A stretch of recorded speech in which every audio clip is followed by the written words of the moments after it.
ಕಳೆದೊಂದು ತಿಂಗಳಿನಿಂದ ಫೈನಾನ್ಸ್ ಸಿಬ್ಬಂದಿಯ ಕಿರುಕುಳ ಮಿತಿ ಮೀರಿ ಹೋಗ್ತಾ ಇದೆ. ಸಾಲದ ಹೆಸರಲ್ಲಿ ಜನರ ಜೀವ ಹಿಡಿತಿದ್ದಾರೆ. ಮೇಲಿಂದ ಮೇಲೆ ಹೆಣ ಬೀಳ್ತಿದ್ರು ಸಿಬ್ಬಂದಿ ಮಾತ್ರ ಕ್ಯಾರೆ ಅಂತಿಲ್ಲ. ಹೀಗಾಗಿ ಸರ್ಕಾರವೇ ಅಂಕುಶ ಹಾಕುವುದಕ್ಕೆ ಮುಂದಾಗಿದೆ.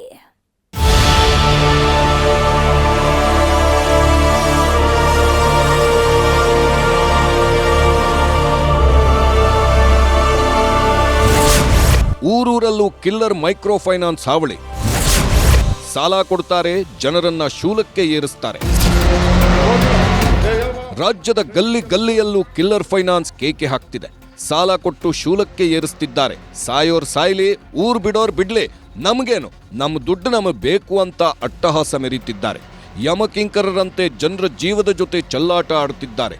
ಇವರ ಚಿತ್ರಹಿಂಸೆ ಮಿತಿ ಮೀರಿದ್ದು ಬಡಪಾಯಿ ಯುವಕನೊಬ್ಬ ಪ್ರಾಣವನ್ನೇ ಬಿಟ್ಟಿದ್ದಾನೆ. ಕಿಲ್ಲರ್ ಮೈಕ್ರೋ ಸಿಬ್ಬಂದಿ ಕೊಡ್ತಿರೋ ಕಾಟ ಅಷ್ಟಿಷ್ಟಲ್ಲ.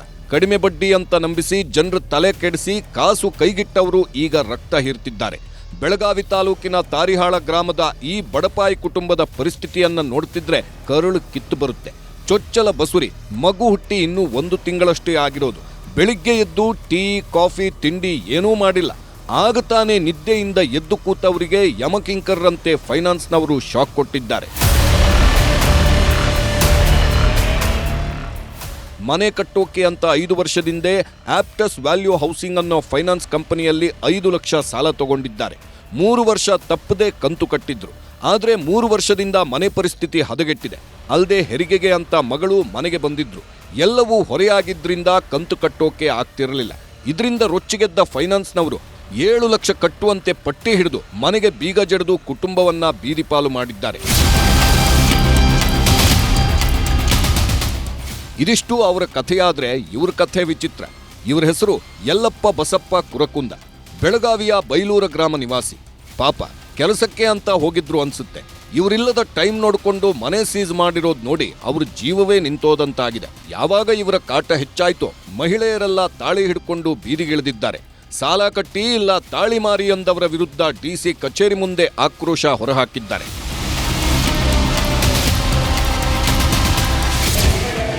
ನೋಡಿ ನೋಡಿ ಹೇಗೆ ಮನೆ ಬಂದು ಆವಾಜ್ ಹಾಕ್ತಿದ್ದಾರೆ. ದುಡ್ಡು ಕೊಡಿ ಇಲ್ಲ ನಿಮ್ಮ ಮನೆ ಸೀಸ್ ಮಾಡಿ ಹರಾಜು ಹಾಕ್ತೀವಿ ಅಂತ ಬೆದರಿಸ್ತಿದ್ದಾರೆ. ಚಿಕ್ಕಮಗಳೂರಿನ ಬಾವಿಕೆರೆ ಗ್ರಾಮದ ರವಿನಾಯ್ಕ್ ಅನ್ನೋರು 2019ರಲ್ಲಿ ಈಕ್ವಿಟಾಸ್ ಸ್ಮಾಲ್ ಫೈನಾನ್ಸ್ನಿಂದ ಸಾಲ ಪಡೆದುಕೊಂಡಿದ್ರು. ಬಳಿಕ 15 ಕಂತು ಹಣವನ್ನ ರವಿನಾಯ್ಕ್ ಕಟ್ಟಿದ್ರು. ಆದರೆ ಫೈನಾನ್ಸ್ ಸಿಬ್ಬಂದಿ 15 ಕಂತಿನ ಹಣದ ಲೆಕ್ಕ ನೀಡದೆ ವಂಚನೆ ಮಾಡಿದ್ದಲ್ಲದೆ ಮನೆ ಬಳಿ ಬಂದು ಸಾಲ ಕಟ್ಟುವಂತೆ ಧಮಕಿ ಹಾಕಿರೋ ವಿಡಿಯೋ ಸಿಸಿಟಿವಿಯಲ್ಲಿ ಸೆರೆಯಾಗಿದೆ.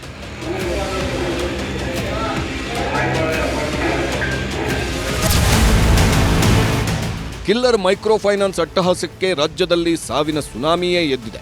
ಈತನ ಹೆಸರು ಖಾಸಿಂ. ಯಾದಗಿರಿಯ ಲಾಡೇಜಗಲ್ಲಿ ನಿವಾಸಿ. ಕಷ್ಟ ಅಂತ ಯಾಸಿನ್ ಅನ್ನೋರ ಬಳಿ ಸಾಲ ಪಡೆದಿದ್ದಾನೆ.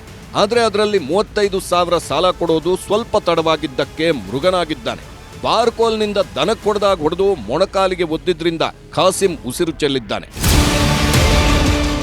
ಹಳ್ಳಿಯಲ್ಲೂ ಮೈಕ್ರೋ ಫೈನಾನ್ಸ್ ಹಾವಳಿಗೆ ಜನ ಹೈರಾಣಾಗಿದ್ದಾರೆ. ಫೈನಾನ್ಸ್ ವಿರುದ್ಧ ಜನ ತಿರುಗಿ ಬೀಳುತ್ತಿದ್ದಂತೆ ಮಂಡ್ಯದಲ್ಲಿ ಸಿಬ್ಬಂದಿ ಮತ್ತೊಂದು ಖತರ್ನಾಕ್ ಸ್ಕೆಚ್ ಹಾಕಿದೆ. ತಮ್ಮ ಹಣ ವಾಪಸ್ ಪಡೆಯೋಕೆ ಹೊಸ ಆಫರ್ ಕೊಟ್ಟಿದ್ದಾರೆ. ಸಾಲ ಪಡೆದಿರೋರ ಫೋನ್ಗೆ ನೀವು ಸಾಲ ಮರುಪಾವತಿ ಮಾಡಿದ್ರೆ ದುಪ್ಪಟ್ಟು ಸಾಲ ಕೊಡುವುದಾಗಿ ಮೆಸೇಜ್ ಕಳಿಸಿದ್ದಾರೆ. ಇದನ್ನ ನಂಬಿ ಕೆಲವರು ಸಾಲ ತೀರಿಸಿ ಮತ್ತೆ ಸಾಲ ಕೇಳಿದ್ರೆ ನಿಮ್ಮ ಸಿಬಿಲ್ ಸ್ಕೋರ್ ಇಲ್ಲ ಅಂತ ಹೇಳುತ್ತಾ ಜಾರಿಕೊಳ್ತಿದ್ದಾರೆ.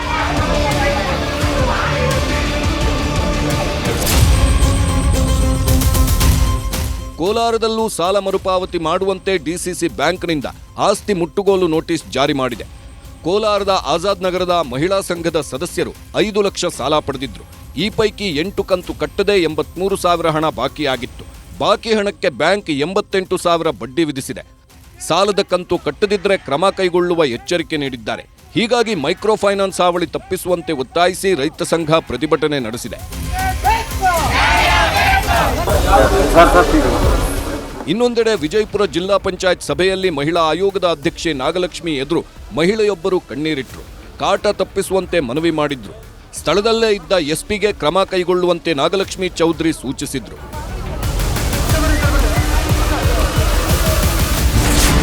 ಮೈಕ್ರೋ ಫೈನಾನ್ಸ್ ಹಾವಳಿ ತಡೆಗೆ ಸುಗ್ರೀವಾಜ್ಞೆ. ನಾಳೆ ಸಿಎಂ ತುರ್ತು ಸಭೆಯಲ್ಲೇ ಮುದ್ರೆ.